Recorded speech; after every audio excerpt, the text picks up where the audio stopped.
Hi guys, അപ്പോൾ box model എന്താണെന്നുള്ള നമ്മൾ നോക്കി. ഇനി ഈ വീഡിയോയിൽ ബോക്സ് മോഡലിനെ ബേസ് ചെയ്തിട്ട് തന്നെ വരുന്ന വേറൊരു പ്രോപ്പർട്ടിയാണ് ബോക്സ് സൈസിങ് എന്ന് പറയുന്നത്. ഈ ബോക്സ് മോഡലിൽ കൊടുക്കുന്ന സ്പേസിങ്, ബോക്സ് മോഡൽ ഡിഫൈൻ ചെയ്തിട്ടുള്ള സ്പേസിങ് എങ്ങനെയാണ് ഡിസ്ട്രിബ്യൂട്ട് ആവുക, അതിൻ്റെ ഒരു ഫ്ലോ എങ്ങനെയാണെന്നുള്ളത് ഡിസൈഡ് ചെയ്യുന്ന ഒരു പ്രോപ്പർട്ടിയാണ് ബോക്സ് സൈസിങ് എന്ന് പറയുന്നത്. നമുക്ക് ഫ്ലോ ഇത് ഡിസൈഡ് ചെയ്യുന്നൊക്കെ പറഞ്ഞപ്പോൾ ചിലപ്പോൾ കൺഫ്യൂസ്ഡ് ആയിട്ടുണ്ടാകും. അപ്പോൾ അത് സിമ്പിളായിട്ട് പറയുകയാണെങ്കിൽ, ഈ ബോക്സ് മോഡലിലാണ് എല്ലാ HTML എലമെന്റ്സും ക്രിയേറ്റ് ആവുന്നത് എന്നുള്ളത് ഞാൻ കഴിഞ്ഞ വീഡിയോയിൽ പറഞ്ഞു, ബോക്സ് മോഡൽ പറഞ്ഞ സമയത്ത്. പക്ഷേ ഈ ബോക്സ് മോഡലിൽ വരുന്ന വേറൊരു ഡൗട്ടാണ്. ഇപ്പം നിങ്ങൾ ഒരു ഡിവ്, ഫോർ എക്സാമ്പിൾ ഇപ്പോൾ ഇതിൻ്റെ കേസിൽ റാപ്പർ എന്നുള്ള ഒരു ഡിവ് ഞാൻ ഡിഫൈൻ ചെയ്തു. എന്നിട്ട് ഇതിൻ്റെ ക്ലാസ് സെലക്ടർ ആയിട്ടുള്ള റാപ്പർ എന്നുള്ള വാല്യൂ വെച്ചിട്ട് ഞാൻ അതിനവിടെ പിക്ക് ചെയ്തു. എന്നിട്ട് അതിൻ്റെ ഉള്ളിലുള്ള ഒരു വാല്യൂ ആണ് ബോക്സ് എന്ന് പറയുന്നത്. ഈ ബോക്സ് എന്ന് പറയുന്നത് ഇവിടെ കാണാം. സോ അതിന് രണ്ട് ക്ലാസ് സെലക്ടർ ഉണ്ട്, ബോക്സ്, ബോർഡർ ബോക്സ്. ഈ ബോക്സ് എന്നുള്ള പ്രോപ്പർട്ടിയിൽ ഞാൻ വിഡ്ത്തും ഹൈറ്റും ഡിഫൈൻ ചെയ്തിട്ടുണ്ട്. ഈ ഒരു ബോക്സിന് എത്ര വിഡ്ത്ത് വേണം, എത്ര ഹൈറ്റ് വേണം എന്നുള്ളത്. അപ്പോൾ ഈ വിഡ്ത്തും ഹൈറ്റും ഡിഫൈൻ ചെയ്യുന്ന സമയത്ത് വരുന്ന ഒരു ക്വസ്റ്റ്യൻ ആണ്, ഈ കൊടുത്ത വിഡ്ത്തിന്റെ ഉള്ളിൽ നിന്നാണോ ഇതിന് വേണ്ട പാഡിങ്ങിനുള്ള സ്പേസ് എടുക്കുക, അതല്ലെങ്കിൽ സെപ്പറേറ്റ് കൊടുത്ത വിഡ്ത്തും ഹൈറ്റും ഇതിന് കണ്ടന്റിന് കൊടുത്തിട്ട് ബാക്കി എക്സ്ട്രാ സ്പേസ് ആണോ പാഡിങ്ങിന് വേണ്ടി എടുക്കുക അല്ലെങ്കിൽ മാർജിന് വേണ്ടി എടുക്കുക എന്നുള്ള ഒരു ഡൗട്ട് വരാണ്. അപ്പോൾ ചില സാഹചര്യങ്ങളിൽ നമുക്കത് സെപ്പറേറ്റ്, ഇപ്പോൾ കൊടുത്ത വെടുത്തും ഹൈറ്റും കണ്ടന്റിന് കൊടുത്തിട്ട് കണ്ടന്റിന് ഒക്യുപ്പൈ ചെയ്തിട്ട് ബാക്കി സെപ്പറേറ്റ് ഒരു എക്സ്ട്രാ സ്പേസ് ആയിരിക്കും പാഡിങ്ങിന് എടുക്കേണ്ടി വരിക.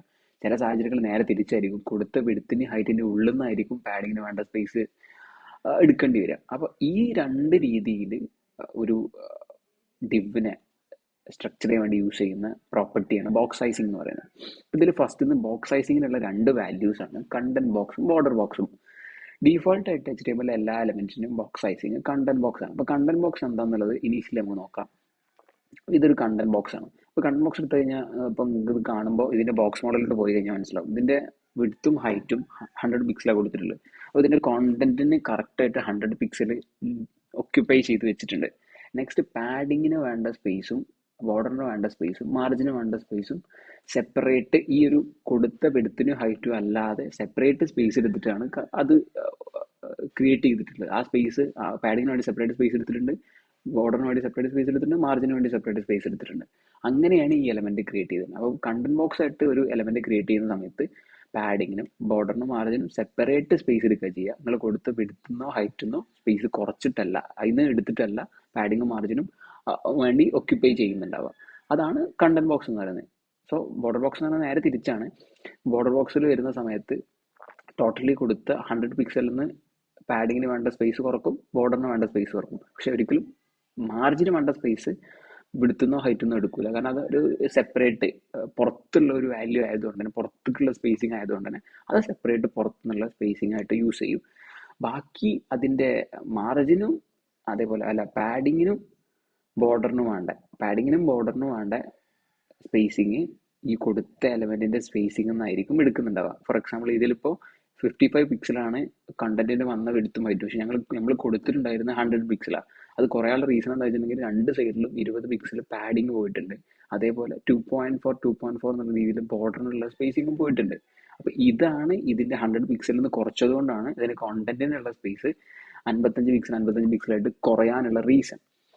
അപ്പോൾ ഇനി ഇതിന്റെ യൂസ് കേസ്, അപ്പം ഞാൻ ഇപ്പോൾ ബോർഡർ ബോക്സും കണ്ടന്റ് ബോക്സും എന്നോട് പറഞ്ഞു. അപ്പോൾ ഇത് എങ്ങനെയാണ് നമ്മൾ വെബ്സൈറ്റ് ഡിസൈൻ ചെയ്ത സമയത്ത് യൂസ് ചെയ്യാന്ന് ചോദിച്ചിട്ടുണ്ടെങ്കിൽ, ചില സാഹചര്യങ്ങളിൽ നിങ്ങളൊരു ഡിവ് അല്ലെങ്കിൽ ഒരു കണ്ടന്റ് ഡിഫൈൻ ചെയ്യുന്ന സമയത്ത് നിങ്ങൾക്ക് ഇപ്പോൾ 100 പിക്സലാണ് കൊടുക്കുന്നതെങ്കിൽ, 100 പിക്സൽ ഹൈറ്റും 100 പിക്സൽ വിഡ്ത്താണ് കൊടുക്കുന്നതെങ്കിൽ അത്ര സ്പേസ് മാത്രം അത് എടുക്കാൻ പാടുള്ളൂ. കാരണം അത് നിങ്ങൾ ചിലപ്പം സെൻറ്ററിൽ ഒരു സ്പെസിഫിക് സ്പോട്ടിൽ കൊണ്ടുപോയി വെച്ചിട്ട് അതിൻ്റെ ബാക്ക്ഗ്രൗണ്ടിൽ കുറേ ഡിസൈനൊക്കെ കൊടുത്തിട്ട് ഒരു സെൻറ്ററിൽ കൊണ്ടുപോയി വെച്ചായിരിക്കും. അപ്പോൾ അതിനേക്കാൾ കൂടാനോ കുറയാനോ ഒന്നും പാടില്ല. അതായത് കറക്റ്റ് സ്പേസിങ്ങിൽ കാര്യങ്ങളിൽ അത് നിൽക്കണം എന്നുള്ള അങ്ങനത്തെ ഒരു ഡിസൈൻ ആസ്പെക്റ്റ് ആണ് നിങ്ങൾക്ക് ഉള്ളതെങ്കിൽ നിങ്ങൾക്ക് യൂസ് ചെയ്യേണ്ടി വരിക ബോർഡർ ബോക്സ് ആയിരിക്കും. കാരണം അപ്പോൾ അതിൻ്റെ ഒരു എളുപ്പം എന്താണെന്ന് വെച്ചിട്ടുണ്ടെങ്കിൽ, ഇപ്പോൾ നിങ്ങൾ ബോർഡർ വിഡ്ത്തും ഹൈറ്റും കൊടുത്തതിനുണ്ടെങ്കിൽ അതിൻ്റെ ഉള്ളിൽ നിങ്ങൾക്ക് പാഡിങ് ആവശ്യം വരാം. പാഡിങ് കൊടുത്താൽ പോലും അതിൻ്റെ ഉള്ളിൽ നിന്നാണ് സ്പേസിങ് എടുക്കുക. അപ്പോൾ ഒരിക്കലും ആ ഡിസൈൻ അത് ബാധിക്കൂല. പിന്നെ ഡിസൈന് പുറത്തോട്ട് സ്പേസിങ് ഒന്നും അത് എടുക്കൂല. നെക്സ്റ്റ്, അപ്പോൾ ഇനി കണ്ടന്റ് ബോക്സിലോട്ട് വരുന്ന സമയത്ത് ചില സാഹചര്യങ്ങളിൽ നിങ്ങൾക്ക് ഈ ഒരു കണ്ടന്റ് നിങ്ങൾ കൊടുത്ത സ്പേസിങ് കറക്റ്റായിട്ട് അതിൻ്റെ ഉള്ളിലുള്ള കണ്ടന്റിന് കൊടുക്കണം. കണ്ടന്റിന് കറക്റ്റായിട്ട് ആ സ്പേസിങ് വരണം എന്നുള്ളൊരു സാഹചര്യങ്ങളുണ്ടാവും. ഫോർ എക്സാമ്പിൾ കുറേ ഒരു ഡിബിൽ കുറേ ടെക്സ്റ്റ് കണ്ടന്റ് ഒക്കെ കൊടുത്തു പോകുന്ന സമയത്ത് ചിലപ്പോൾ അങ്ങനത്തെ ഒരു സ്റ്റൈലായിരിക്കും നിങ്ങൾക്ക് വേണ്ടിയത്. കാരണം നിങ്ങൾ കൊടുത്ത ആ ഒരു സ്പേസിങ് കറക്റ്റായിട്ട് ആ കണ്ടന്റിൽ വരണം. നെക്സ്റ്റ് പാഡിങ് സെപ്പറേറ്റ് പുറത്തേക്ക് പോകണം. അങ്ങനത്തെ ഒരു ആസ്പെക്ട് ആണെങ്കിൽ കണ്ടന്റ് ബോക്സ് യൂസ് ചെയ്യും. ഇങ്ങനെ രണ്ട് രീതിയിലുള്ള സെനാരിയോസ് വരുമ്പോഴാണ് ബോർഡർ ബോക്സും കണ്ടന്റ് ബോക്സും പൊതുവെ യൂസ് ചെയ്യാറ്. ഈ ഒരു കണ്ടന്റ് ബോക്സിന് വരുന്നൊരു പ്രശ്നം എന്താ വെച്ച് കഴിഞ്ഞാൽ, ഇപ്പോൾ ഞാൻ പറഞ്ഞ പോലെ തന്നെ സെപ്പറേറ്റ് പുറത്തുനിന്നാണ് സ്പേസ് എടുക്കുക. അപ്പോൾ നിങ്ങൾ വിഡ്ത്തും ഹൈറ്റിനുള്ള സ്പേസ് കൊടുത്തു വിചാരിച്ചിട്ട് ആ കണ്ടന്റ് അത്ര സ്പേസ് എടുക്കും നിങ്ങൾക്ക് കറക്റ്റായിട്ട് പറയാൻ പറ്റില്ല. കാരണം പാഡിങ്ങിനും ബോർഡറിനുള്ള സ്പേസ് സെപ്പറേറ്റ് പുറത്തുനിന്ന് എടുക്കുന്നതുകൊണ്ട് തന്നെ ആ ഒരു സ്പേസ് കൂടി കൂട്ടിയാൽ മാത്രമേ ഇത്രയൊരു സ്പേസിലോട്ടായിരിക്കും ഈ എലമെന്റ് നിൽക്കുക നിങ്ങൾക്ക് കറക്റ്റായിട്ട് പറയാൻ പറ്റുള്ളൂ. പക്ഷെ ബോർഡർ ബോക്സിന്റെ കേസിൽ അങ്ങനെയല്ല. നിങ്ങൾ വിഡ്ത്തും ഹൈറ്റും എത്ര കൊടുത്തോ ആ ഒരു സൈസ് മാത്രമേ ആ ഒരു ബോക്സ് വരാൻ പോകുന്നുള്ളൂ. അപ്പൊ ഇതാണ് ഈ ബോർഡർ ബോക്സും കണ്ടന്റ് ബോക്സും തമ്മിലുള്ള ഡിഫറൻസ്. ഞാൻ ഒരു എക്സാമ്പിളായിട്ട് 2 ബട്ടൺസ് ക്രിയേറ്റ് ചെയ്ത് വെച്ചിട്ടുണ്ട്. ഫസ്റ്റത്തെ ബട്ടൺ ബോർഡർ ബോക്സും രണ്ടാമത്തത് കണ്ടന്റ് ബോക്സും ആണ്. അപ്പോൾ ഈ ബോർഡർ ബോക്സിന് കൊടുത്തിട്ട് കാണാൻ കഴിയും. ഞാൻ പോയി കൊടുത്തിട്ടുണ്ടായിരുന്നു. ഇതിനെ 50 പിക്സലും 30 പിക്സൽ ഹൈറ്റും ആണ് കൊടുത്തിട്ടുണ്ടായിരുന്നത്. 50 പിക്സൽ എടുത്തും 30 പിക്സൽ ഹൈറ്റും. ഇതിൽ ഈ ഒരു ബോർഡർ ബോക്സിന്റെ കേസിൽ ഇത് ഓവർഫ്ലോ ഉള്ള റീസൺ ഞാൻ അതിന് പാഡിങ് കൊടുത്തത് 10 പിക്സലാണ്. 10 പിക്സൽ പാഡിങ് കൊടുത്തപ്പോൾ അത്രയും സ്പേസും ആ കണ്ടന്റും ഒക്യുപ്പൈ ചെയ്യാനുള്ള സ്ഥലമില്ല, അതുകൊണ്ട് അത് ഓവർഫ്ലോ ആയിപ്പോയി. രണ്ടാമത്തെ കേസിൽ കണ്ടന്റ് ബോക്സിന്റെ കേസിലോട്ട് വരികയാണെങ്കിൽ അവിടെ വിഡ്ത്തും ഹൈറ്റും കൊടുത്തു. ആ ഒരു സ്പേസ് കറക്റ്റ് കണ്ടന്റിനുള്ളതായിരുന്നു. ആ കണ്ടന്റിനുള്ള സ്പേസ് കറക്റ്റായിട്ട് ഒക്യുപ്പൈ ചെയ്തപ്പോൾ കണ്ടന്റിനുള്ള സ്പേസ് കറക്റ്റ് കിട്ടി. അതിന്റെ പുറത്തുനിന്ന് അവർ മാർജിനും പാഡിങ്ങിനും വേണ്ട സ്പേസ് എടുത്തു. അതാണ് ഉണ്ടായത്. അപ്പോൾ ഇതാണ് ഇത് രണ്ട് യൂസ് ചെയ്യുന്നതുകൊണ്ട് ഡിഫറൻസ് പോലെ വരിക.